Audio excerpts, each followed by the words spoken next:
Welcome to tonight's episode. I guess tomorrow's episode? Today's episode? The next episode of Myths and Stories. We're diving deep on this one. This is it. Myth and I have looked around and I don't think anybody has definitively done this. And so we might be the first. I think maybe, and I don't want that to come across as arrogant because that's not the intention. But I just really truly have not seen anyone make a attempt at providing a definition of some of the things that we're going to be talking about tonight, and then trying to connect that to other overarching entities in the lore. So everything. So, what is tonight's episode the beginning of? This is the beginning of the light and darkness. All of it. The Winnower, the Gardener, the Traveler, the Witness, light, dark, our theories on it, what we think about it scientifically, what we think about it in game, where we think this stuff comes from, what we think is what, all of our crazy supporting evidence that Myth has combed through billions of tomes of Destiny, grimoires and lore cards to get all of this stuff put in one spot. So, without further ado, let's start this. So, number one, what the hell is the light and dark? Yeah. So that's kind of we're starting off with one of the big ones, because we know what the light and dark lets us do, and we've seen the effects of light and dark. But I don't, even in game, we don't really have a definition of what those things are. So there's not like a dude sitting on the side, like we come over like, hey, what is light? And he's like, flip. Light, noun, does stuff with things. Right, yeah. That seems pretty accurate to what the in-game explanation is. That's about as close as we get, right? Then they're like, okay, well, what is darkness? Flip. Darkness, noun, also does things, but with other stuff. Yep, sounds good to me. That's our starting definition. Yep. So we wanted to expand a little further than that. So we were taking this from a couple different approaches. Now, obviously, Destiny is a fictional universe. It does not adhere strictly to the rules and laws of physics and thermodynamics as we know it in real life. However, hell, it doesn't. However, I do think that we can use what those physics and thermodynamic laws and apply them at least a little bit to these powers that are in game and try to provide an explanation of them. And there is some supporting evidence within the lore for how I think we have made these definitions. Well, that's interesting to me to start off like that, right? Like, we're trying to define paracausal powers or paracausal ability. Do we call them abilities? What? So the way that I approached this is that by nature of being paracausal, it means it is an effect without cause. But the effect can still be measured. Okay. The effect still, exists, whether or not it follows the there must be a cause for each effect rule.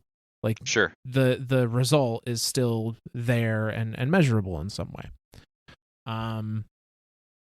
So let's start with the light, because that is what we are most familiar with as guardians in game. And the definition that I've come up with for light is that light is a paracausal, effect without cause, energy resonance that operates on or affects any and all frequencies of the fundamental forces of the universe, which are electromagnetic, gravity, and nuclear, simultaneously. That's a fucking mouthful. That's a genuine mouthful. Do do we need to start breaking the breakdowns break it down a little bit? Yeah. to break it down a little bit. So, we are essentially saying that light is a energy that affects all. I hesitate to say wavelength, all waves. But kind of. Yeah. At the same time. And this is true so far as I'm aware, and I'm not a physicist or anything, but the fundamental forces of the universe as we know them right now are the electromagnetic spectrum, which in game I believe is represented as arc, gravitational force, which in game is represented by void, and nuclear force. Technically, it's strong nuclear and weak nuclear, but I'm condensing it into one here, which in game is represented by solar. Light generates all three of these, therefore it must affect all the entire spectrum of fundamental forces of the universe. And why is it that you specifically are connecting those forces or spectrums with the associated light subclasses that you have? Mostly because that seems to be what those subclasses do. Oh, okay. Yeah. Why is void looked at as gravitational force? Why is arc looked at as electromagnetic spectrum? Why is solar looked at as nuclear? Yeah. So arc is electricity, for lack of a better term. And kind of the most aligning fundamental force for electricity would be electromagnetic. Weird. Also, yeah, right. Like, and say we see, the electric parts I think speak for themselves, but we can equate some magnetism even in the arc subclass and the arc mods. Usually the arc abilities are focused around melee, which you could say is like static, or Sure. transfer of electrons between, physically between two beings. Some of the arc mods are around drawing things to ourselves, like the elemental well mod that draws the wells in is arc. Yeah. Easily looked at as magnetism, right? Yep. For gravity and void, I look no further than vortex grenades. They literally draw people in. It's all about that kind of like gravitational force, trying to get things. I mean, even just the thematics, the aesthetics of it. Nova bombs look like black holes. Child of the Old God, again, is like a little black hole. A little baby black hole. Now, where that gets into like invisibility, you could say that gravity can bend light. So invisibility is the use of gravity to bend light around the person going invisible or something to that effect. Okay, I got another one here for you for invisibility. Yeah. Void, meaning the absence of everything. Yeah. Right? Mm-hmm. Like you are shifting yourself, and you are phase shifting yourself into the void to where it appears as if there is nothing there. Yeah. No, that again, another perfect interpretation of how those would fit. For nuclear force and solar, nuclear force, again, in my very layman's understanding, is generally speaking the expenditure of energy. And the most common way that energy is expended is via heat. Now remember, we can't say expended because energy can't be destroyed. We can say transferred. Transferred, I suppose. Yeah, transferred from the system to outside the system. There we go. And the again, most common way that transfer happens is via heat. And so it just makes sense that heat would equal fire equal solar kind of thing. So that is our definition of the light, and to offer some supporting evidence to this. And another thing I want to hone in on first, actually, very specifically describing light as a energy resonance. So because it has a frequency, Sure. and that's confirmed in game. Light has a frequency, but that frequency seems to be different for every thing that is attuned to the light.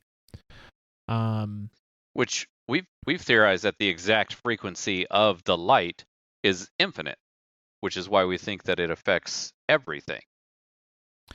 Right. And I think that's not too far off. So, to dig a little deeper into that idea, there's a couple of lore cards that are worth talking about. The first is from the Perfect Paradox shotgun, which is the shotgun from Saint 14, back in the season of the Worthy, I think is what it was called, with the sundial and all that. Yeah. So the lore card on the Perfect Paradox shotgun reads as such. And this is a message from Saint 14 to us, the Guardian. And it says, I never found Osiris, but I've killed enough Vex to end a war. And they, in turn, struck a fatal blow. They completed a mind with the sole function to drain the light from me. It worked very well. Don't worry. Not that you worry much. It took them centuries to build, and it was keyed to the unique frequency of my light, and I currently sit atop its shattered husk. So Saint is telling us that the Vex were only able to nullify his light by finding the unique frequency of the light emanating from him. And that would essentially be that's where we think of like resonance, right? Like so That's the what I'm term thinking of resonance, yeah. right, like the term resonant frequency, it's commonly referenced as like the exact frequency that something can vibrate at to break the chemical bonds in between the atoms, right? Like it's a wavelength that is the equal and opposite of a given thing. In electronics and lasers, it's called superpositioning theory, which is where when two wavelengths occur at the same time and place, their amplitudes can be combined. And so in this instance, for resonant frequency, it would be destructive interference, which is where that they're canceling each other out the entire time to make that zero flat line, which is oddly enough how noise canceling headphones work. They just take the signal from the outside and invert it 180 degrees and feed it back into itself, which then nullifies it. So yeah, hooray science! You're the best. Hooray, science. But basically, the Vex built a machine to do that for his light because the Vex can't.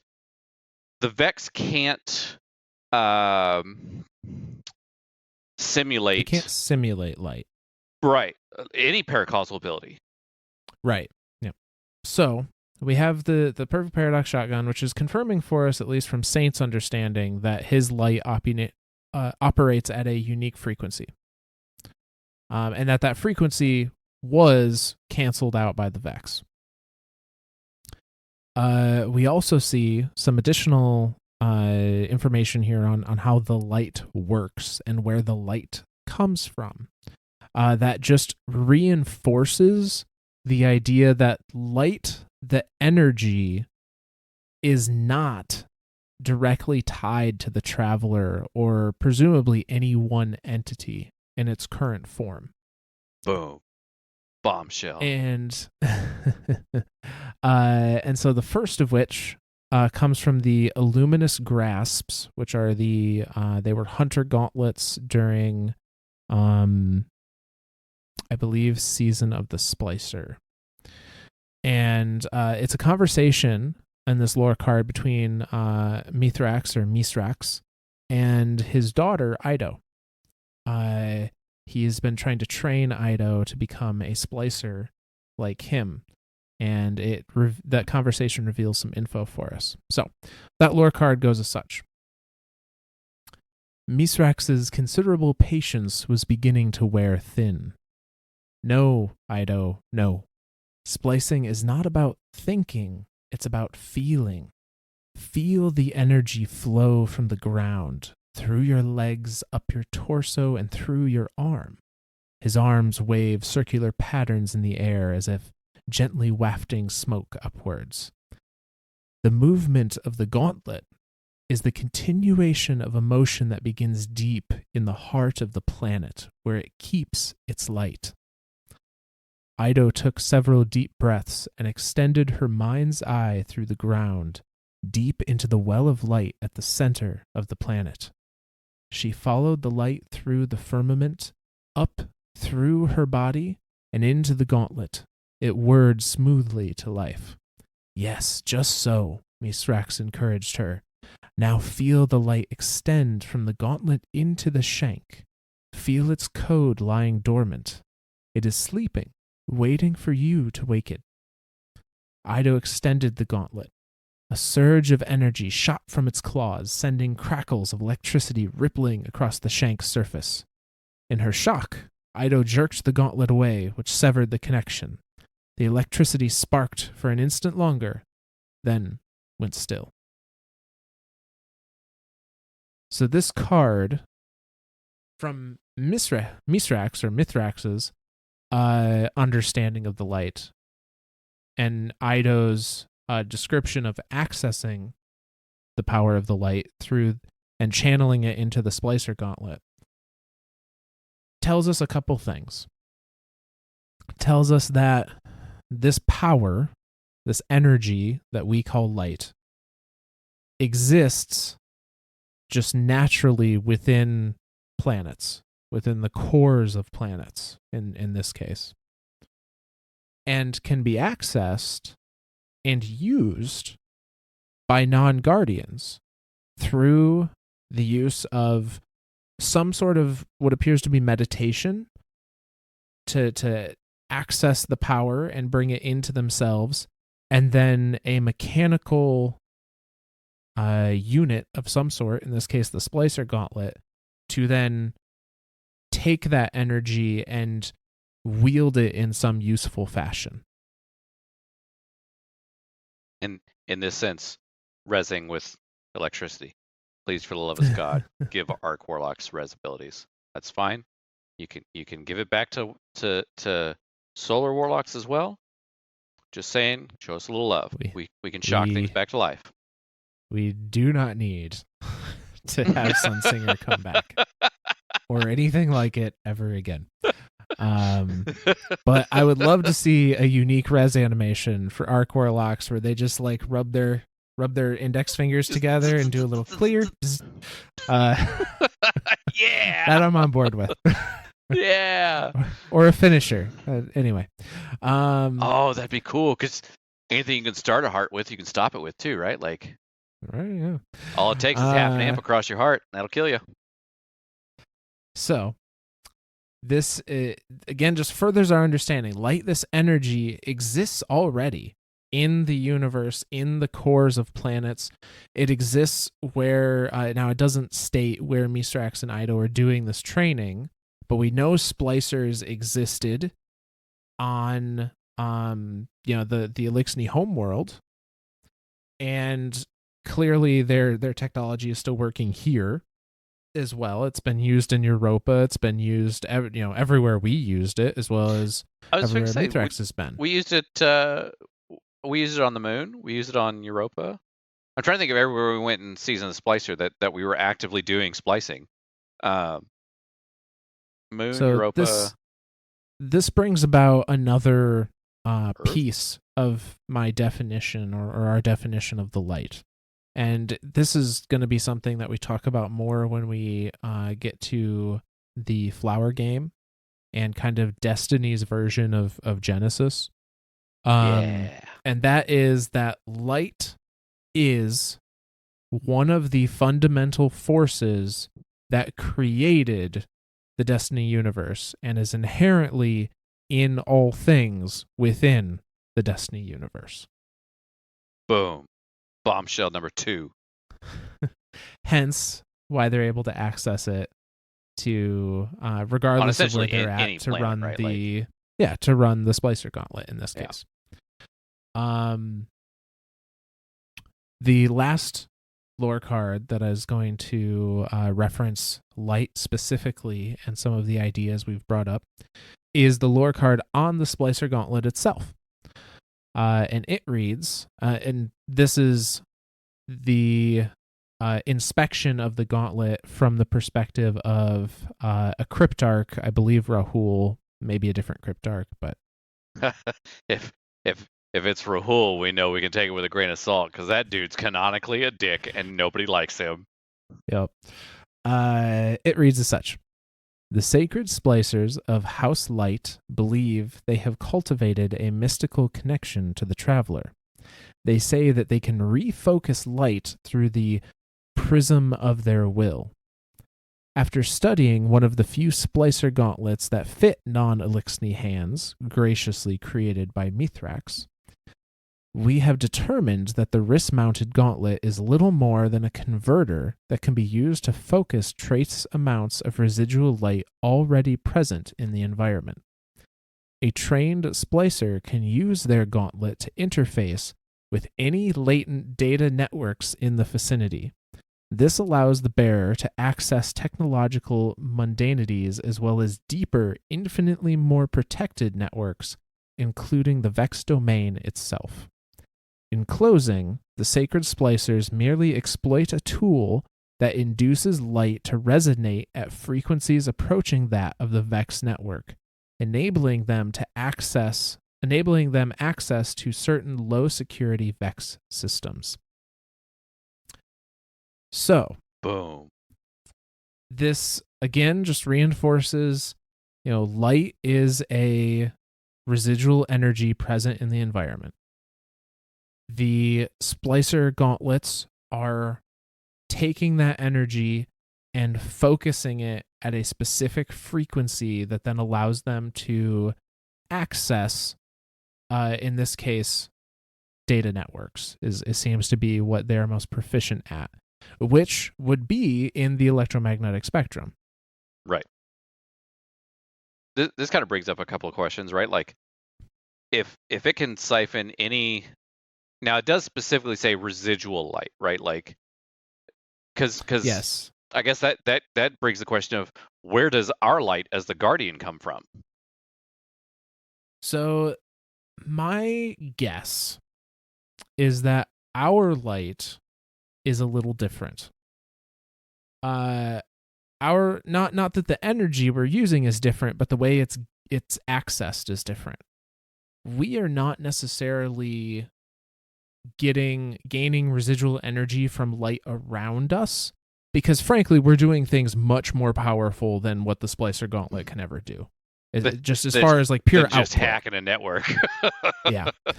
So I guess when I first was reading through this stuff, originally I equated the Ghost to a very advanced function of the Splicer Gauntlet, where the Ghosts were taking light in, and then we were using the Ghost to channel that light in a very specific way to do whatever we needed to do.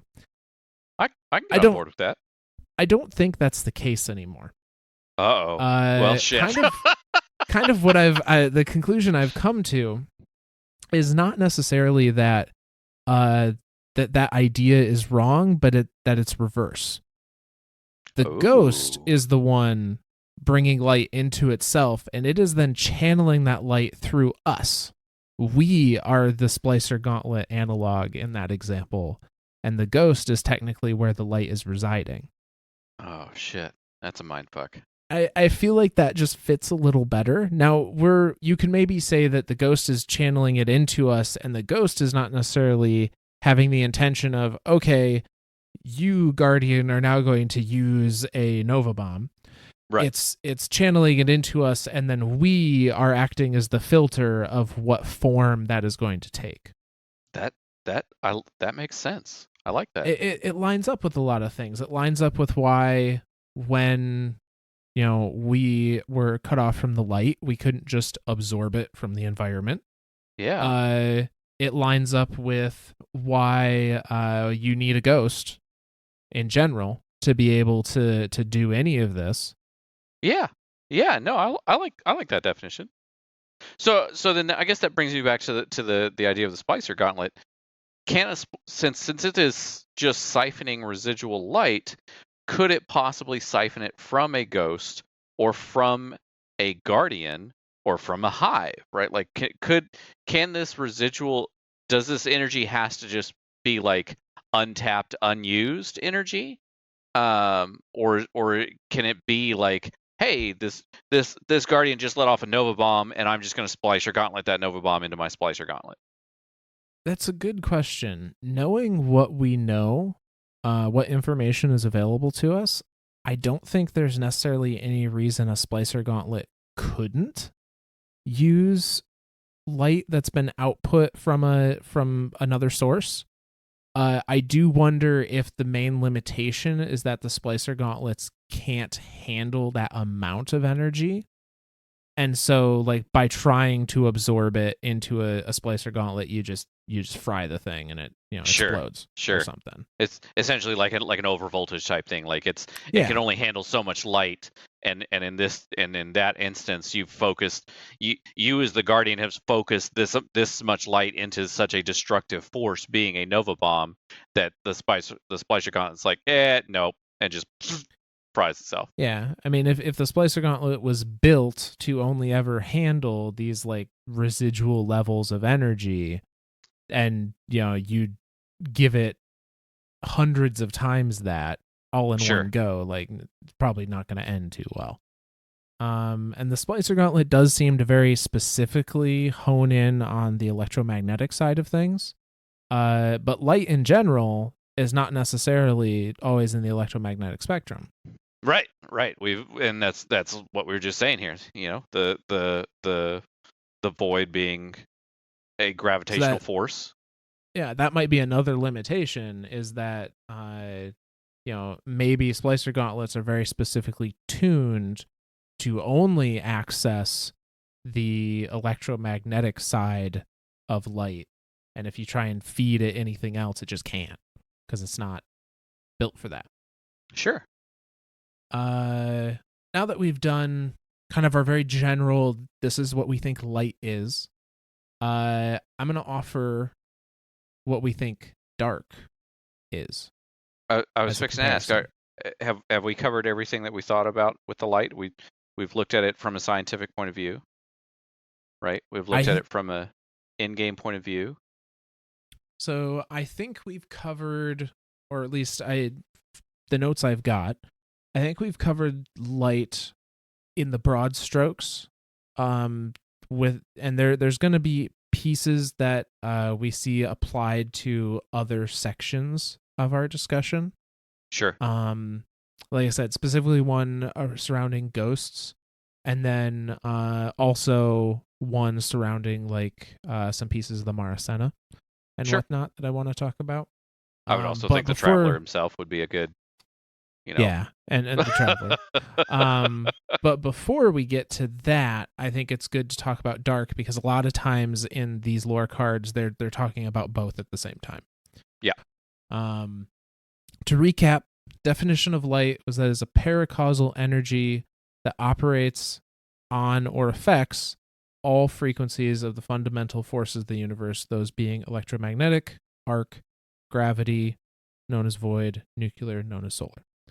By comparison, then, our operating definition of the dark is an energy that is the anti-resonance of the light, meaning it cancels it out or reduces it to zero, that has its own unique effects on the universe in the form of a paracausal change in entropy in a localized area.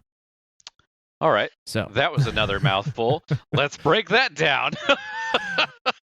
So similar to light, dark operates across a large spectrum.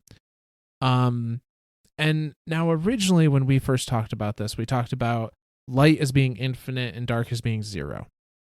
Yep. And I don't think that's incorrect, but I don't think it's 100% correct either.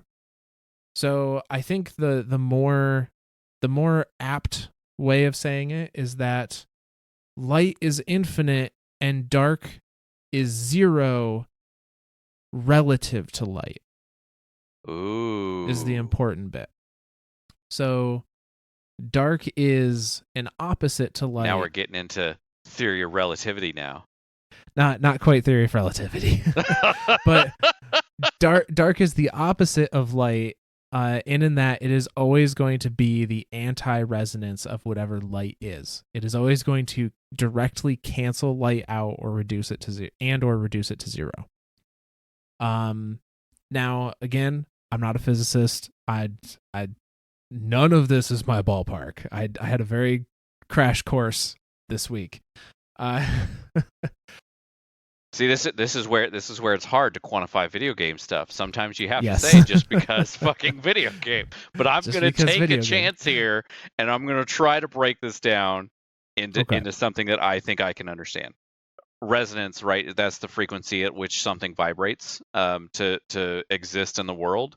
So then, essentially, anti-resonance would be what would cancel that thing out to stop moving completely, right? Like to make that thing appear to stop. So here's maybe a another way to spin it that might maybe is more understandable, maybe is less. Who knows? So This is getting hard, man. This is getting hard. This is I know. Genuinely hard. So we'll be out of the physics weeds here shortly, I promise. To hell with that. So let's look at it this way. If the light is acting on an object, to make that object do something. So a guardian is using Stormcaller and is projecting electricity at an object, at an enemy, let's say. Okay. The anti-resonance that dark provides would be the force. The darkness force would act on the same enemy, and its action would cancel out the action of the arc. If that makes sense. Okay. So object A uses arc to hit object B. Yes. Object B would then resonate at whatever frequency that arc is being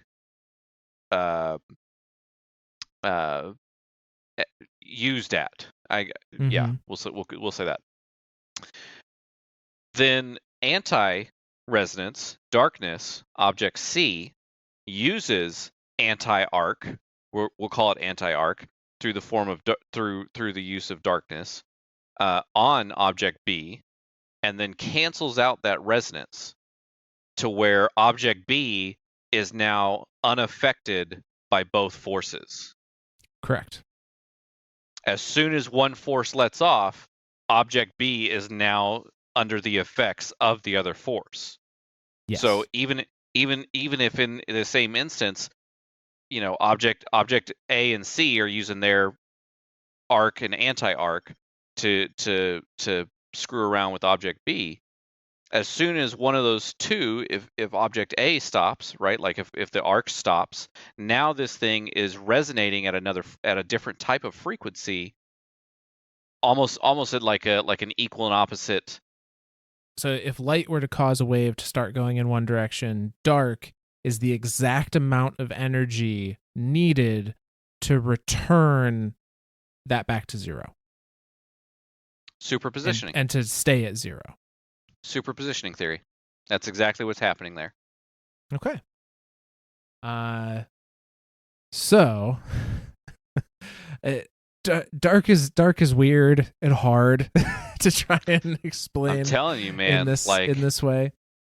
Well, because right now the only type of in-game reference we have to darkness is stasis. Mm-hmm.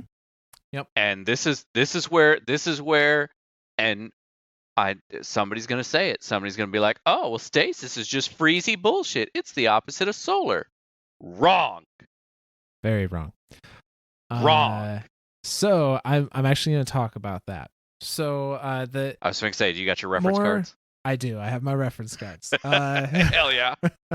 More. So the thing I want people to take away from this, more than the whole idea of anti-resonance, really all you should remember is that dark cancels out the energy of light, and vice versa, right? And like vice versa. Yep, they are direct opposites of each other. Yep. And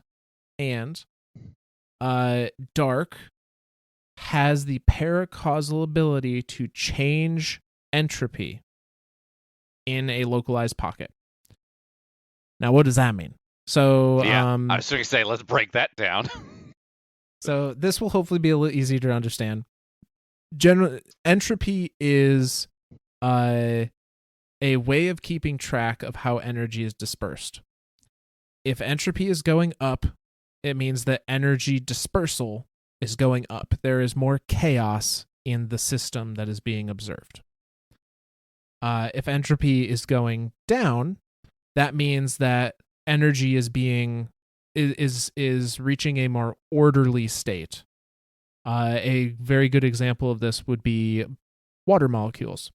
When you freeze H2O, it lines up the molecules into a structure and you get ice. If you allow that ice to melt, you increase the entropy. The molecules then spread apart and become more fluid and no longer have structure. They return to a liquid state. Now, stasis is not water. Stasis is, I'll just read the in-game explanation of stasis, and then we'll try and break that down a bit. Okay. So this comes from the Witch Queen Collector's Edition journal. Specifically, a very long piece that I've only picked a sentence or two out of, from a ghost by the name of Cowlick. And this is Cowlick's analysis on stasis. And they say, the extraordinary property of stasis is its ability to create ordered structure from chaos. It doesn't care what kind of matter is available. It just sucks entropy out of the system until it's got a crystal. So what Cowlick is saying is that when you throw a grenade and create a stasis crystal, what that stasis power, what that darkness energy in the form of stasis is doing is it is taking whatever is in its vicinity, regardless of what type of matter it is, be it, what's in the air, the ground it's sticking to, the people around it or enemies around it, and it is forcing any and all of the molecules of that matter to order itself into a crystal. It is forcefully reducing the entropy in that localized area until it turns into a crystallized structure. I don't know why, but I always equate entropy to time. Well, okay. Again, not a physicist. Crash course over the week. My understanding is that now we bring in some fuzziness here, but I think we can still make it fit the definition with deep sight, the newest darkness power that came out with Witch Queen. So deep sight, and this is going to go back to what we just talked about with the direction of time. So this comes from Wikipedia. Just be forewarned. Cite your sources. Entropy. Yeah, right. It lists entropy is one of the few quantities in physical sciences that requires a particular direction for time, sometimes called an arrow of time. As one goes forward in time, the second law of thermodynamics says the entropy of an isolated system can increase but not decrease. Thus, entropy measurement is a way of distinguishing the past from the future. So, if we were to take that at face value as that definition, and we apply a paracausality control of entropy to that, I think theoretically then you could force a particular thing or area to reverse time by lowering the entropy of that area. Boom. Bombshell time. Which we perceive in game as the memories of, say, Mars, where there are those pockets around Mars that have like what look like crops growing from the Golden Age. I think the main takeaway there is that dark energy is always searching for order, is always searching to lower, we say lower the entropy. It is searching for a more ordered form of whatever it is it's affecting. And it has the paracausality to do that. When we're comparing light and dark to each other, light operates on the fundamental forces of the universe. Dark is the direct opposite of whatever light is doing at that time, and can affect the entropy, the order of a particular area. Light brings complexity and uncertainty. Dark brings order and clarity. Ooh, I think those are the big bullet points. That's I why think those are the Clovis big called bullet it clarity. So that's kind of the very broad definitions that I've arrived on for those. And we can see light and dark interact in a couple of spots in the lore. That is really interesting to see what it does. So if we go to the Mara Senna, specifically the section titled Cosmogear 4, we can see a telling of this interaction from Mara. And that bit goes as such. Suddenly, as if the void around her has just spontaneously big banged, she sees light. A point of pure white shines in the cosmic distance. Not just visible luminance, her suit decomposes the spectrum, but light in the radio, microwave, ultraviolet, gamma, a total and all-embracing radiation. It sings, it chatters, it speaks in a voice older than the sun's. She feels that she could furrier the voice for a century and never decompose it into its parts. It is awesome and appalling and piercingly true. Mara understands how those who die in radiation accidents must feel. A single flash of invisible power sears away all possible futures except one. She feels her soul itself has been ionized, blasted into a higher energy state. The light pierces the darkness, not like the sunrise, not like a wall or a flood, but a single ray, a finger of radiance that reaches out through the deepest night to touch her. It illuminates Mara, Aldwin, and Yang Lui. It is not quite enough. It cannot vanquish the shadow. Thus, Mara finds herself drifting on the edge of the light and the darkness, on the dusk and dawn gradient between the two. She feels a contest, a battle fought, an equilibrium reached, not a truce, but an infinite limit, like an equation dividing by zero, a collision of two violent eternities. Mara queries Yang Lui for telemetry, and her sensorium fills with the terrified screams of gravitational instruments. She howls too, a feral sound, ecstatic and lost, a wolf baying at the stars. She knows what's happening. Too much power has gathered here. The universe is appalled by the paradox. Nothing that has glimpsed this collision of infinitudes can be allowed to escape. The cosmos must censor its embarrassment. It must sequester the anomaly.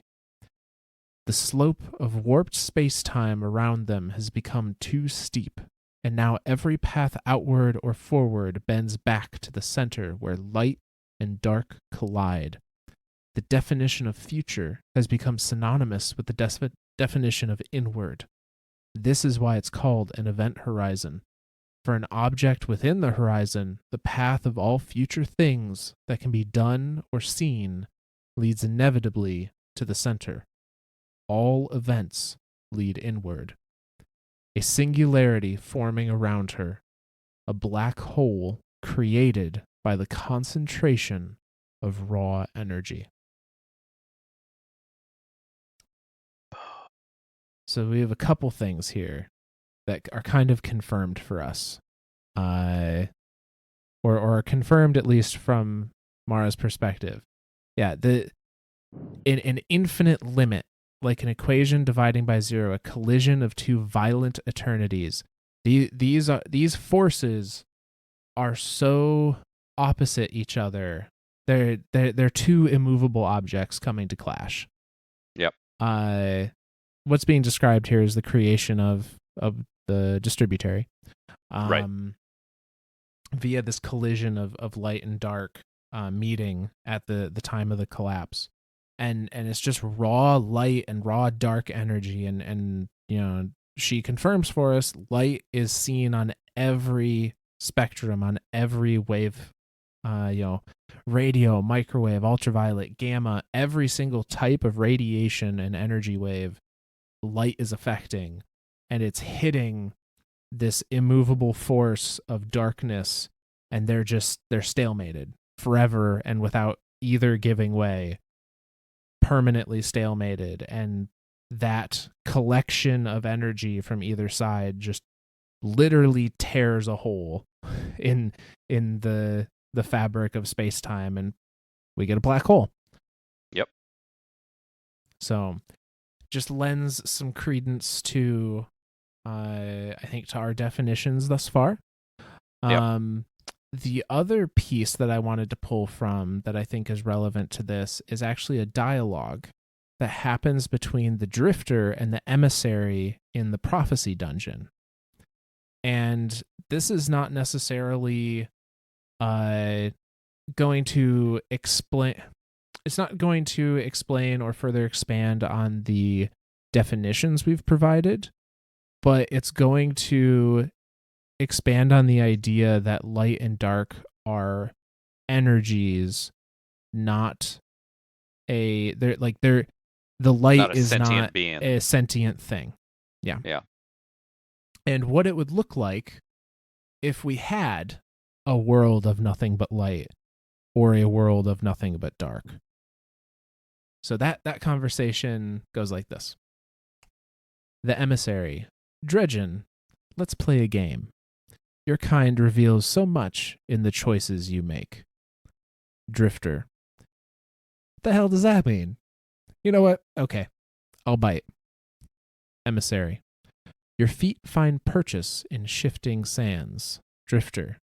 Okay, why is it getting hot? Do you feel that, Guardian? I can't see anything. Emissary. The night has enveloped you. This is a world full of dark. No sparks. Drifter. What's that smell? Emissary. The stench of dead. Drifter. Am I dead? I hope so, because what I'm smelling, I don't want to be touching. Emissary. You stand atop a dead world. A collapse. Drifter. Well, get me out of here. Emissary. Very well. Your feet find purchase in shifting sands. Drifter. Holy hell, what are you doing now? It's too bright. Emissary. The sun is blinding.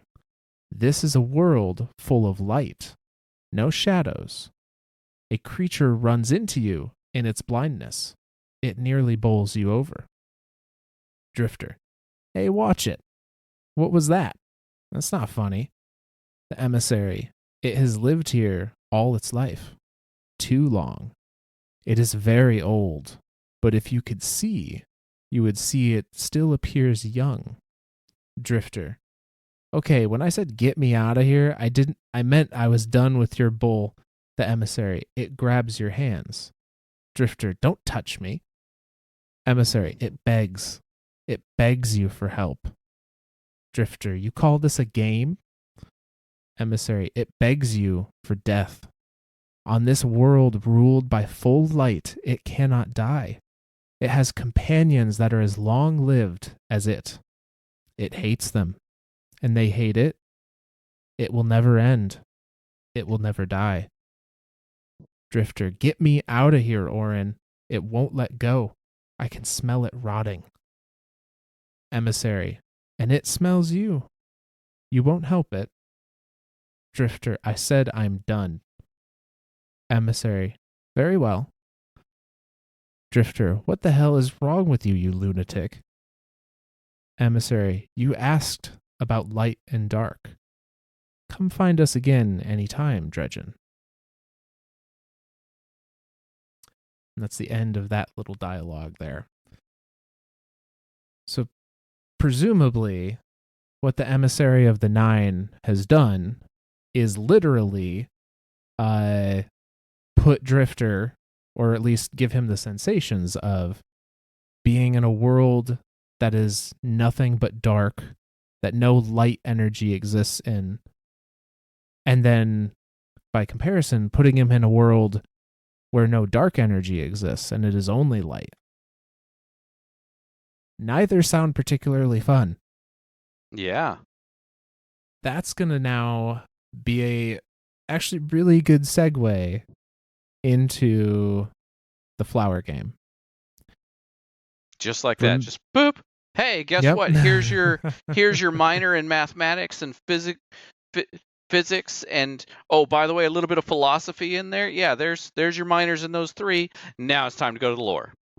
Now it's time to go to the lore. So we've done our definitions of what we think light and dark are as best we can figure. And those definitions are going to be important in the continuing of what we go through during this series. So keep those ideas in mind as we talk about the flower game. Now, the flower game comes from a lore book called The Unveiling. Unveiling is very important in a lot of different ways. But we're mostly going to focus on 4 cards of the Unveiling for this particular portion of our discussion. And these are cards surrounding what is called in the Unveiling book the flower game. This is also where we're going to be introduced to the titles of the Gardener and the Winnower. And I think it's good to just get it out there now. Currently, I have every reason to believe that the Winnower is the witness, and the Gardener either is the traveler or is potentially whatever is in control of the traveler. And what leads you to that conclusion? So from the witness, for the what leads me to the conclusion of the Winnower being the witness is mostly just similarity in their ideals, what they're striving for. Additionally, the Gardener, or excuse me, the Winnower in the Unveiling lore book specifically mentions Oryx as being one of its followers. And we know now from Witch Queen that the witness was who Oryx learned the ability to take from, at least by Savathun's account. Because that was something that we I think we've kind of waffled on a little bit. Yeah. We had the idea that there was the darkness, the entity, there was the witness, and the two of those were not necessarily, were possibly not the same person, because the way that the entity or the darkness talked to Oryx was very nonchalant. The whole, hey, come in, have a beer with us, take a load off. Whereas the witness was very much like, death to all that walk in front, salvation for everyone. So yeah, that's. And But what has made me kind of lean more towards the side of the witness and the winnower being the same was actually in the communion mission. As part of the Witch Queen story missions, in the communion mission, Eris Morn speaks to us over comms, and she says, the witness is a cacophony of thought and voices, and one of these voices is what spoke to you in the Black Garden. Ooh. So I'm wondering if, when we see the witness visually, he has all of these, heads kind of floating in the smoke around him. Yeah. And if each of those is representative of a different voice, and even when he speaks, it's like it's layered voices on top of each other. Yeah.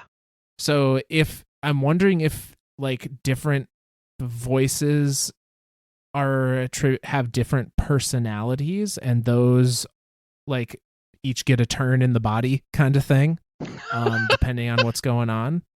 And that might account for why we see some changes in presentation for dialogue with the witness. Interesting.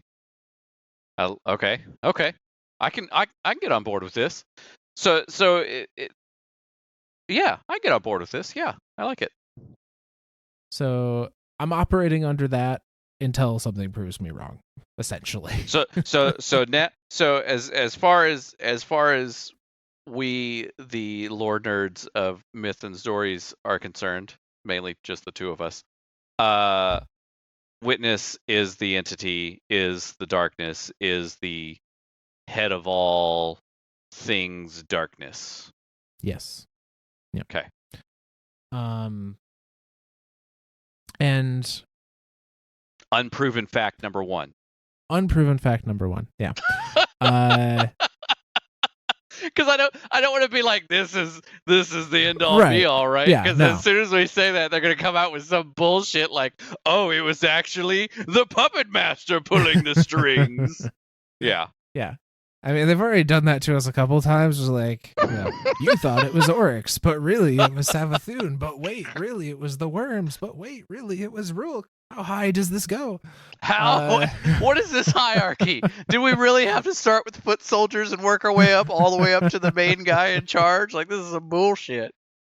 So yeah, until proven otherwise, I am going to operate under the assumption the witness is the winnower, and that the traveler is the gardener.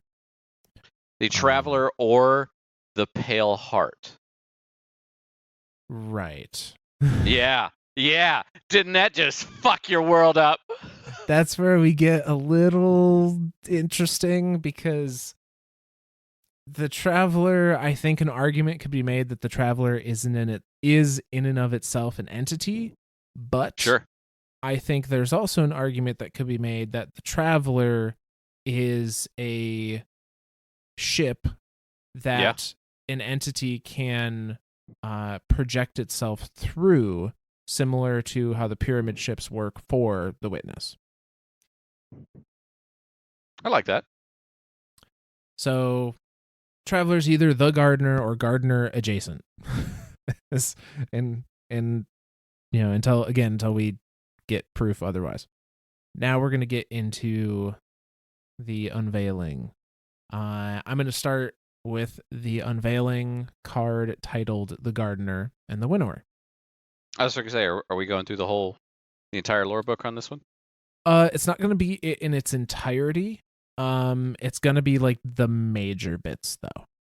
Okay. So we probably aren't going to get through the unveiling in its entirety, but I want to at least get through the first one, maybe two. And then we can see how we're doing on time. Okay. So, The Unveiling, Gardener, and the Winnower goes as this. Once before a time, a gardener and a winnower lived together in a garden. It was once before a time because time had not yet begun. We did not live, we existed as principles of ontological dynamics that emerged from mathematical structures as bodiless and inevitable as the primes. The garden was the field of possibility that prefigured existence. So to offer some clarification there that I probably should have started with, Unveiling is written from the witness's point of view. The narrator for Unveiling is the witness, is the winnower. So take everything in it with that grain of salt in mind. Additionally, this is Destiny's genesis. This is how the universe was created, according to the winnower, at least. This is his version of in the beginning. Right. That these two things, that they're calling the gardener and the winnower, existed before time and existence itself. And to continue, they existed because they had to exist. They had no antecedent and no constituents, and there is no instrument of causality by which they could be portioned into components and assigned to some systematic origin. If you were to follow the umbilical of history in search of some ultimate embryo that became, you would end your journey marooned here in this garden. In the morning, the gardener pushed seeds down into the wet loam of the garden to see what they would become. In the evening, the winnower reaped the day's crop and separated what would flourish from what had failed. The day was longer than all of time, and the night was swifter than a glint of light on a falling sugar crystal. Insects buzzed between the flowers, and worms slithered between the roots, feeding on what was and what might be. The first gradient in existence, the first dynamo of life. Rain fell from no sky, voices spoke without mouth or meaning. A tree of silver wings bloomed, yielded fruit, shed feathers, and bloomed again. In the day between the morning and the evening, the gardener and the winnower played a game of possibilities. Okay, so there's a lot of metaphor happening here. Jesus Christ. Like, I was following, so and then I wasn't. what is happening here is the winnower is using metaphors and examples that we would understand to try and communicate something that is ununderstandable in a lot of ways. Like physics. Nobody really understands physics. We just have people that interpret it for us. Right. So it gets a little wonky here, but essentially wonky. That's a technical term. That's a technical term, yeah. So the bit I want to focus on here. The day was longer than all of time, and the night swifter than a glint of light.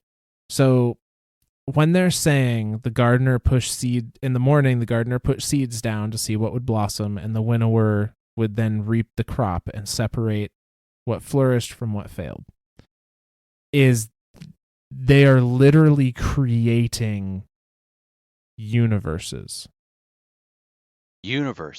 Not just like individual civilizations, like everything that exists within a universe, the laws that govern it, the fundamental things of that existence are being created and destroyed over and over and over again. And the entire time that they're doing this, the gardener and the winnower exist outside of these universes and have complete control over them. And the gardener is planting the seeds of life for a universe to see what what blossoms, what life turns into, and then the Winnower is literally ending that universe and seeing what was successful and what failed to grow. Yeah. And that's a day, quote unquote, for the gardener and the Winnower. And have been doing this since forever.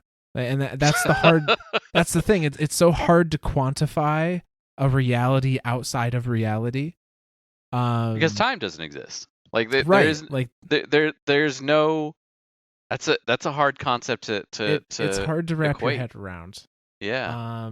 Because all we know as humans are this universe of laws, like this all the universal constants and stuff, and like it to imagine a place without time, without shape, without form, without anything, right? Like that's the hardest thing somebody can imagine is nothing. Right. Because to define nothing, you have to have something. Which is why they give us these like this more metaphorical representation when they're telling this story, so that we have something to imagine and something to hold on to that we can kind of understand. But so Gardener and the Winnower, these primordial entities that exist above all other realities, are creating and destroying universes, and their day is the entire lifespan of a universe. And while they're waiting for a universe to grow before the Winnower does what the Winnower does, they're playing a game of possibilities. And they equate this to the flower game. And they talk about this in the next entry of Unveiling, which is just titled The Flower Game. And it has these rules. Let it be played upon an infinite, two-dimensional grid of flowers. Rule 1. A living flower with less than 2 living neighbors is cut off. It dies. Rule 2. A living flower with 2 or 3 living neighbors is connected. It lives. Rule 3. A living flower with more than 3 living neighbors is starved and overcrowded. It dies. Rule 4. A dead flower with exactly 3 living neighbors is reborn. It springs back to life. The only play permitted in the game is the arrangement of the initial flowers.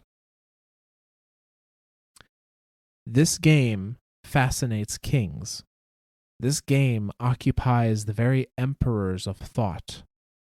Though it has only 4 rules and the board is a flat, featureless grid, in it you will find changeless blocks, stoic as iron, and beacons and whirling pulsars, as well as gliders that soar out to infinity, and patterns that lay eggs and spawn other patterns, and living cells that replicate themselves wholly. In it, you may construct a universal computer with the power to simulate, very slowly, any other computer imaginable, and thus simulate whole realities, including nested copies of the flower game itself. And the game is undecidable. No one can predict exactly how the game will play out, except by playing it. And yet, this game is nothing compared to the game played by the gardener and the winnower. It resembles that game as a seed does a flower. No, as a seed resembles the star that fed the flower and all the life that made it. So I'm going to pause. Again, this is some metaphor to help us understand heavy what they're shit. doing. So there's this flower game with these rules, and essentially, like, a flower needs to be connected enough to continue living, but not so connected or not over-connected or under-connected, otherwise it will die. And they're saying that this is a game that anything can happen. And there's no way to know what the outcome of the game. You have no way to know which flowers will die and which flowers will live unless you just play the game. There's no way to predict it. And this example that they gave is still so much smaller, so much less complex than what the gardener and the winnower are actually doing. But it is And that's just the easiest thing for there. us to absorb and try to offer as a general understanding of what's going on. So this card continues. In their game, the gardener and the winnower discovered shapes of possibility. They foresaw bodies and civilizations, minds and cognitions, qualia and suffering. They learned the rules that governed which patterns would flourish in the game and which would dwindle. They learned those rules because they were those rules. And in time, the gardener became vexed. That's the end of that card. So not vexed in like the, hey, now he's a robot machine. No, vexed as in the like confused and frustrated. Yeah. So what they're describing is that, the gardener planted the seeds, started life at a universe, knowing that the winnower is going to come through and kill off everything that didn't flourish, that didn't succeed in living. And the game is what lives and what dies in the universe. Is the repercussion of the game they're playing. The gardener is trying things, okay, I'm going to try this with this civilization, or this with this civilization, or I'm going to try this with this universe. I'm going to mix up, maybe the laws of physics work a little different, or maybe, the laws of, whatever it may be. Is trying to change the environment to see what happens, see what comes of this new game. And slowly they learn the rules. And the winnower says they learned the rules because they were the rules. Like, they are the entities that are affecting the laws of these universes. And apparently the gardener was not necessarily happy with what those rules were becoming. I'm going to try to wrap my head around some of this stuff. Okay. Gardener. Creating realities. Not just universes, whole realities, the laws that govern them, everything about them. Knowing that the winnower is just going to come by and kill it. Like that's his whole thing, is he's just going to kill it. Playing this game of the flowers, right? Like, a flower has to be close enough to a flower. Can't be close enough that it kills the other flower. Can't be far enough away that it kills the other flower. Can't be, a dead flower is a bad flower. All of this happening over and over and over and over again in the course of infinite time, because time isn't there. And all of this happening under the rules of the two entities, because the two entities are the only things that exist in this reality. Mm-hmm. The next card is titled The Final Shape, and it goes as such. It always ends the same, the gardener complained. This one stupid pattern. Aren't they beautiful? I asked, as the flowers opened and closed in patterns beyond the scope of entire universes, all devouring and perhaps everlasting. Not even we could know whether a pattern in the flowers would cycle forever or someday halt. They're as dull as carbon monoxide poisoning, the gardener groused, although carbon monoxide did not yet exist, and neither did anything that could be poisoned. The gardener kneeled to flick a patch of sod with her trowel. It struck an open flower, causing it to shut.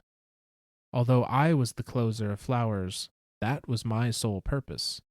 I felt no fear or jealousy. We had our assigned dominions, and always would. They're majestic, I said. They have no purpose except to subsume all other purposes. There is nothing at the center of them except the will to go on existing, to alter the game to suit their existence. They spare not one sliver of their totality for any other work. They are the end. The pattern corrected the errant flower effortlessly. The great flow went on unchanged. The gardener got up, brushed their knees. Every game we play, this one pattern consumes all the others, wipes out every interesting development, a stupid, boring exploit that cuts off entire possibility spaces from ever arising. There's so much that we will never get to see because of this pest. They chewed at their cracked lip, which existed only because of this allegory. I'm going to do something about it, they said. We need a new rule. So, for anyone that hasn't picked up on this, the one pattern that always wins the game and always continues with nothing other than the unrelenting will to exist is the Vex, or what becomes what we now know as the Vex. So the Vex are always, up till this point, the Vex were always the winners of the flower game. So the gardener is vexed. Well, I guess in some ways more than one way, yeah. Shit. So, I was trying to figure out okay, so the things that always win being the Vex. What is the supporting evidence of that? So the supporting evidence for that, they have no purpose except to subsume all other purposes. There is nothing at the center of them except the will to go on existing and to alter the game to suit their existence. They spare not one sliver of their totality for any other work. They are the end. So, the only thing that this equates to for me is the Vex. They are their sole purpose as a thing, as an existence, is to do whatever they need to do to the universe as a whole to continue their existence. That's mind-blowing. And like where did this come from? Where did this thing that wanted to exist only to exist was it like just a glitch in the system? Was it just an anomaly? Like what? But it's happening in every single universe they create. It happens in every single universe they create, and I think what the Winnower is saying, because the Winnower doesn't see this as a bad thing. The Winnower sees this as like this majestic, perfect thing, the best thing ever. And I think what it is this is in the Destiny universe at least, the ultimate outcome of a causal universe. Ooh. There will always be something that comes to the logic of I must exist at all costs. And even if there's multiple things that come to that conclusion, whichever thing is the strongest is always going to be what's left. Is always going to be the end in a causal universe. And because Vex are very computer-like, they're very binary, because Vex are by their own definition causal and cannot interpret paracausal things. I think they would be the end of the Destiny universe in that dark future that Osiris saw, where it was nothing but Vex being left unchecked, basically. If they were unchecked by paracausal powers. Interesting. So I kind of think the dark universe we saw in the Curse of Osiris, where it was nothing but Vex, is Yeah. the end of our universe's flower game under normal circumstances. Yeah. Okay. Okay. Yeah, I can get on board with this. So the gardener decides, like, this one thing taking over every game we play, snuffs out so much possibility. So many things that we will never get to see happen because this thing always wins. And the Winnower is like, yeah, we've found our answer. We have found what is the shape of the universe. Because it is always, every time we play, turning into this shape. This thing is always winning. And the gardener doesn't like it. It's like, nope, I'm done with this. I'm making my own rules. I'm taking my ball and I'm going home. his ball being the traveler. Yes. That leads us right into the next lore card called The First Knife. And it goes as such. I looked up in shock. I said, What do you mean? A special new rule. Something to... The gardener threw up their hands. I don't know, to reward those who make space for new complexity. A power that helps those who make strength from heterodoxy and who steer the game away from gridlock. Something to ensure that there's always someone building something new. It'll have to be separate from the rest of the rules, running in parallel so it can't be compromised, and we'll have to be very careful so that it doesn't disrupt the whole game. All you will do, I said with rising panic and fury, is delay the dominant pattern that will overrun the others. It is inevitable. One final shape. No, it'll be different. Everything will be different. Everywhere you look. Everything will be the same. Your new rule will only make great false cysts of horror full of things that should not exist, that cannot withstand existence, that will suffer and scream as their rich blisters fill with effluent and rot around them. And when they pop, they will blight the whole of the garden.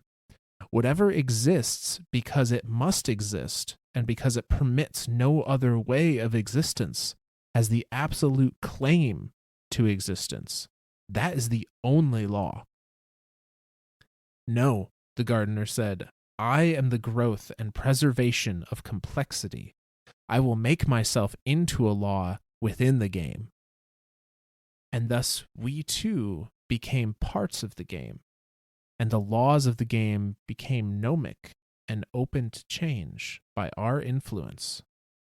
And I had only one purpose and one principle in the game, and I could do nothing but continue to enact that purpose, because it was all that I was and ever would be. I looked at the gardener, and I looked at my hands, and I discovered the first knife. So my interpretation of this, like we said before, I'm not going to try and explain what's actually maybe happening. I'm going to try and explain the metaphors and so we can keep this at a like understandable level. Because I think that's the thing that needs to be kind of foremost, right? Like all of this is happening in a non-space with non-things. Like the gardener didn't really throw up his hands because his hands didn't exist yet. But for the sake of like keeping our sanity in trying to interpret all of this, like we're gonna operate with that. Okay. So Gardener and the Winnower have their little game. This one pattern, this one way of existing always wins. The gardener says the universe is being robbed of so many things, so many possibilities, because this one thing is always what wins. So I'm going to put in a new rule. I'm going to make a new rule for our game that's going to help those that want to invent new things, that want to continue building. And I think that's going to change the outcome. Because remember, you can't predict the outcome of the flower game without playing it. That's what they said in the 2 cards ago. So the gardener is saying, like, I think I'm going to introduce this new rule, and I think it's going to change everything. I think we're going to see something completely new from it. That's an interesting thought there in itself, right? On the one hand, they say that you cannot predict how the game will end, but in the same token, it always ends with the Vex. Well, you can't predict how it's going to get there. I think. Oh, okay. I think that's okay. That's a better. You can't know what civilizations are going to flourish and what civilizations aren't.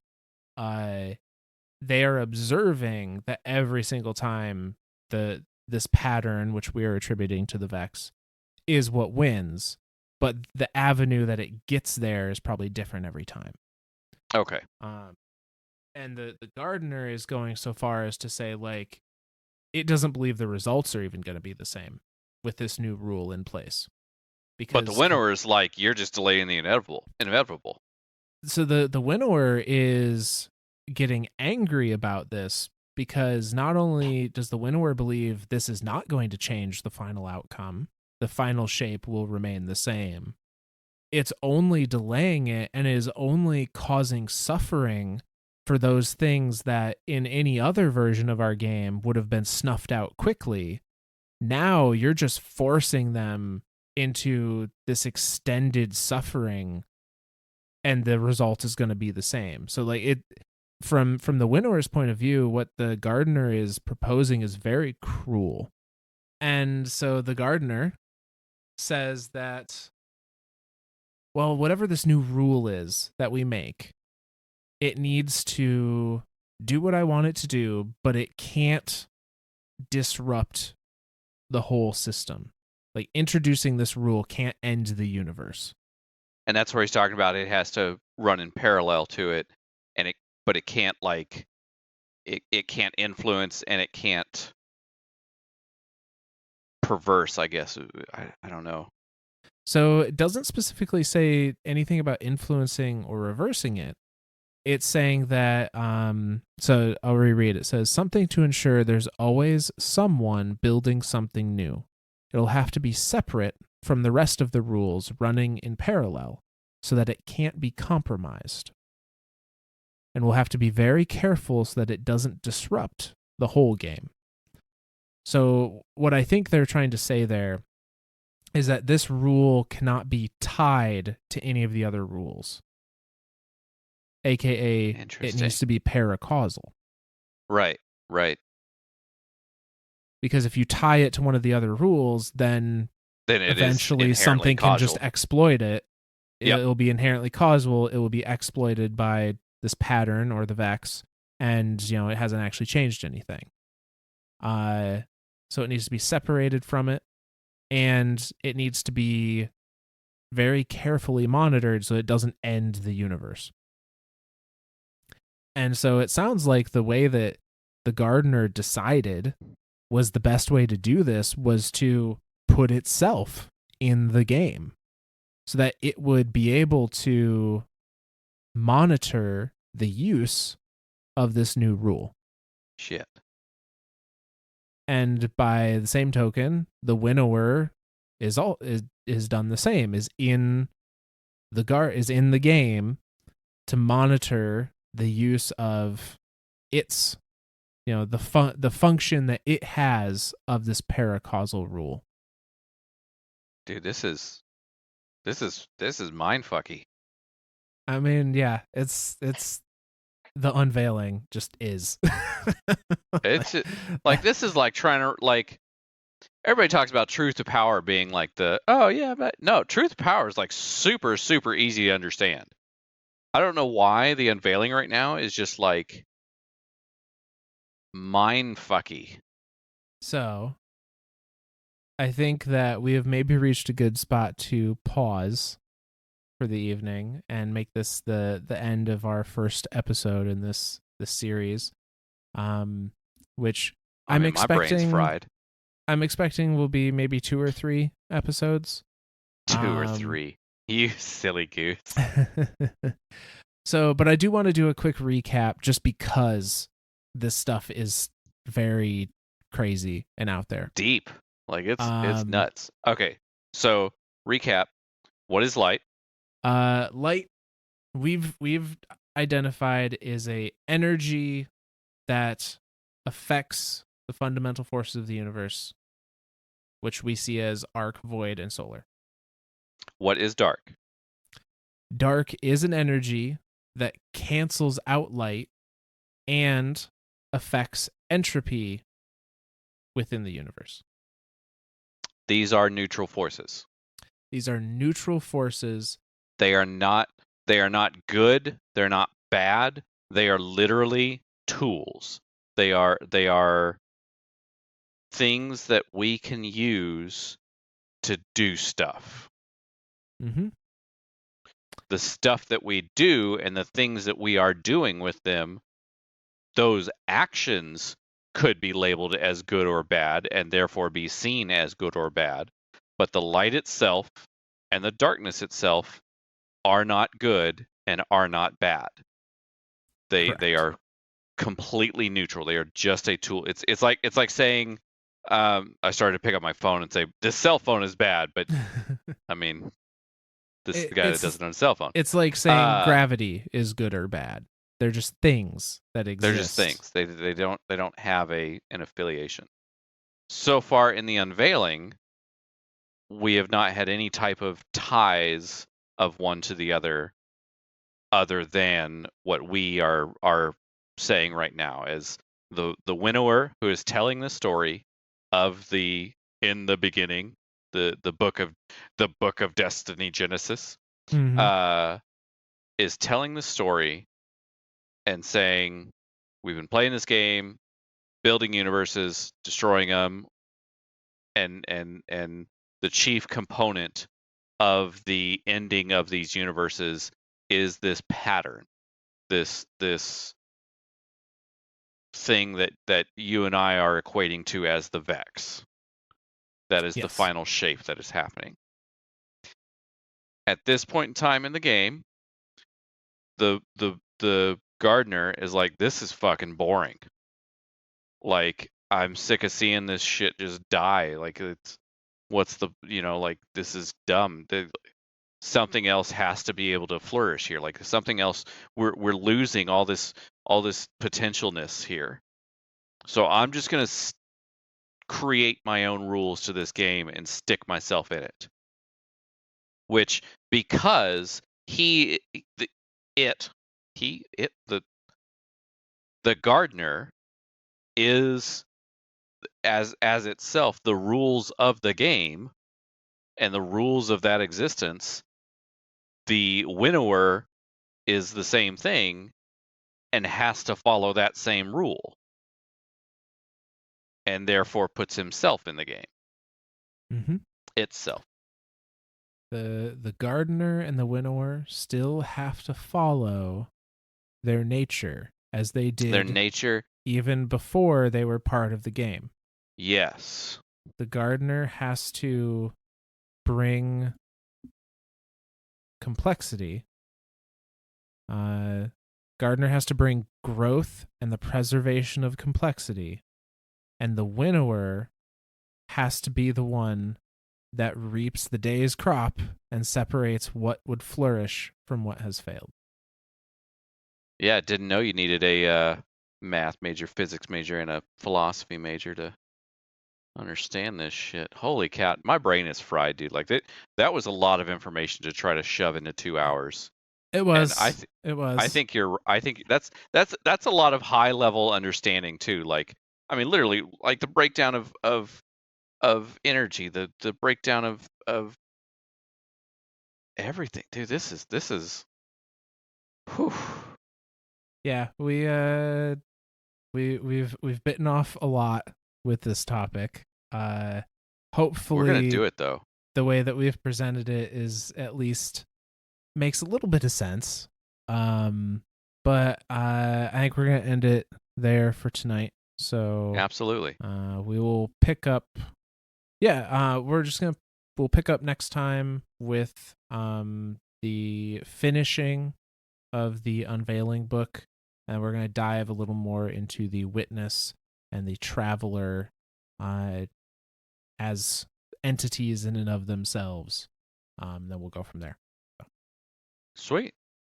Well, I only have one thank you tonight, and that is to my sanity. Thanks, sanity, for staying intact and coming along for this ride. Tends to be useful. Yeah. Most of the time, you're the best. Yeah. Myth, got any thank yous? Thank you again to everyone that listens to our crazy crackpot theories. Hopefully, like I said, hopefully this makes some sort of sense. And you guys can kind of understand where our heads are at while we're trying to think about these, these things that are outside of reality. And say just a shout out. Like I said, I'm gonna probably do this every episode now, just so people know. We do have some social media accounts up. You can connect with us at Myths and Stories, spelled the same way the title is, via Twitter. Or just me with at Mythborn, also on Twitter. We've had a couple people reach out. It's been really awesome to hear from some people and know that it's not just numbers on a screen when we see that there's X amount of downloads and such. So that's always remember, cool. kids, you're more than just a statistic to us. And we're gonna be that's where we post like updates and let people know the newest episodes are up and all that. So yeah, just check those out. And other than that, I think that's it for tonight. And if you made it this far, thank you. Like, seriously. Yeah. Because this shit's hard. This episode is deep, and there's a lot of shit in here that even Myth and I have like a very broad understanding of. So yeah. Thanks. Well then, with that, from all of us lore nerds to all of you guardians out there who are now physics, maths, and philosophy majors, we'll see you next week.